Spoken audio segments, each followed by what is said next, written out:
Assalamualaikum warahmatullahi wabarakatuh.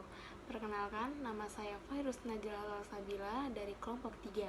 Di sini saya akan menjelaskan tentang penerapan Total Quality Management PT Mustika Ratu. Di sini saya tidak sendiri. Saya memiliki dua rekan yang bernama Ahmad Yusuf Irfan Zakir dan Istiqomah Nur Fajriyanti.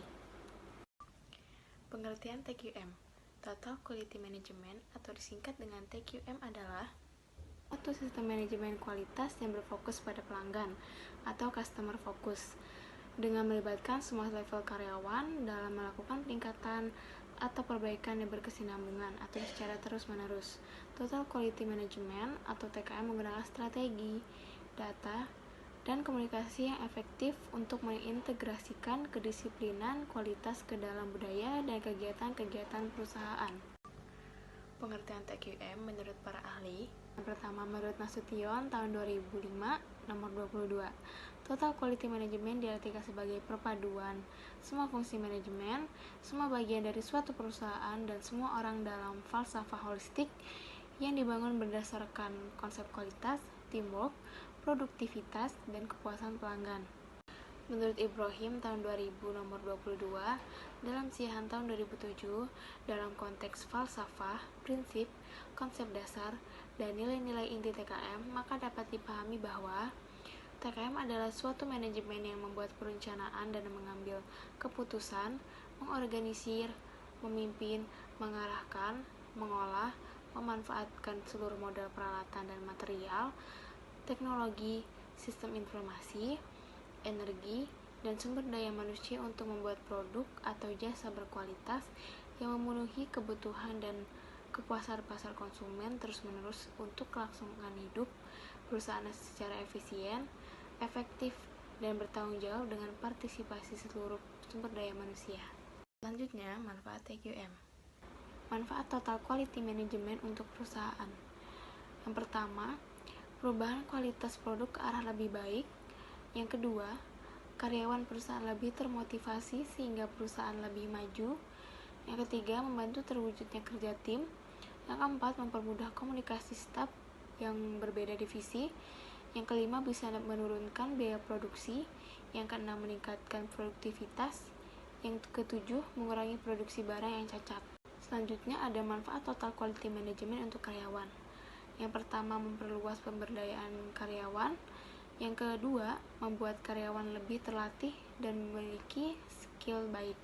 Yang terakhir, manfaat Total Quality Management untuk konsumen.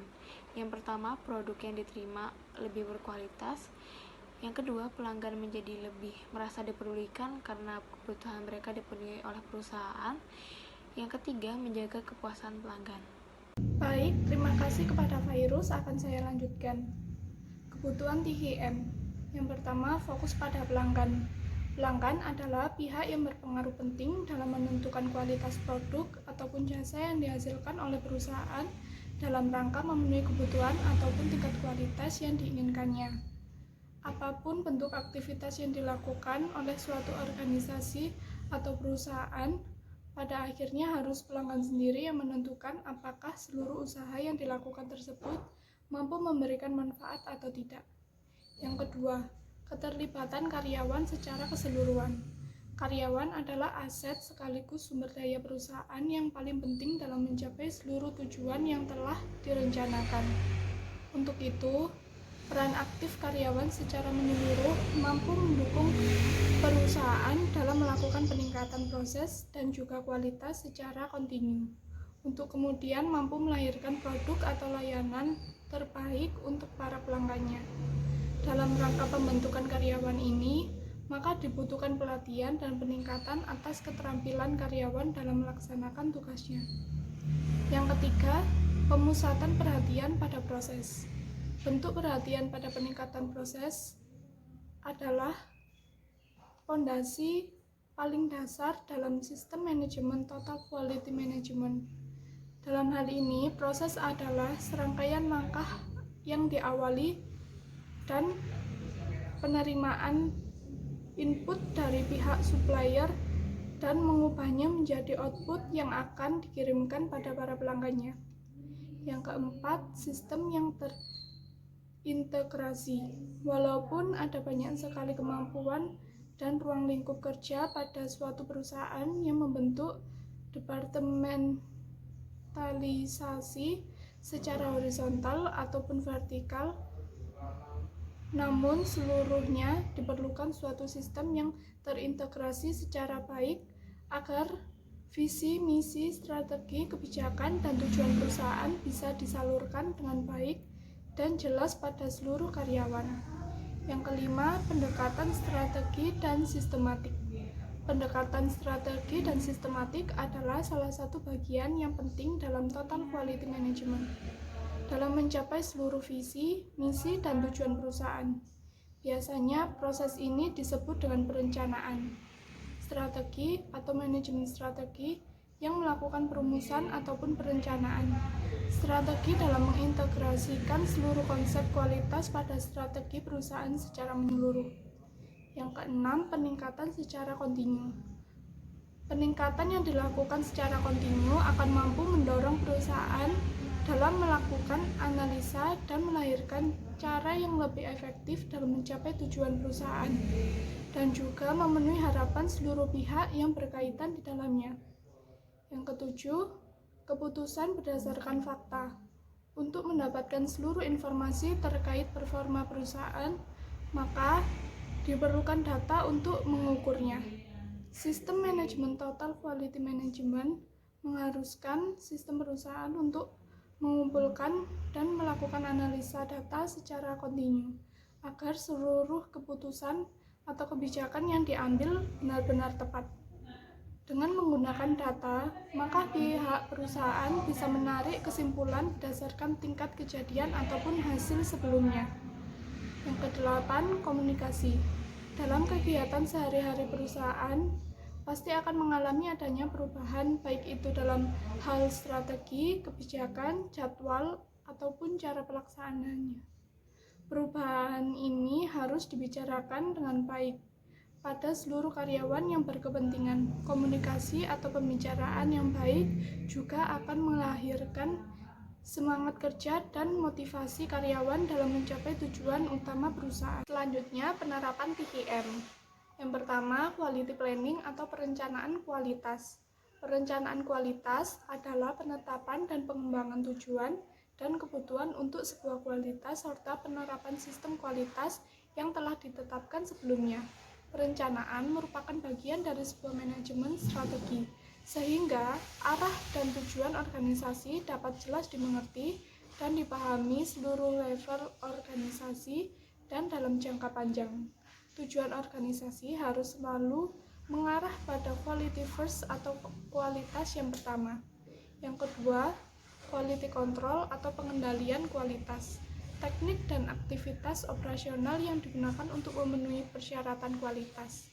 Setiap perencanaan yang telah dieksekusi atau dilaksanakan perlu memenuhi syarat kontrol dan monitoring yang tepat dan berkala. Pengendalian kualitas merupakan arahan agar quality planning berjalan sesuai koridor arah dan tujuan organisasi. Yang ketiga, quality assurance atau jaminan kualitas.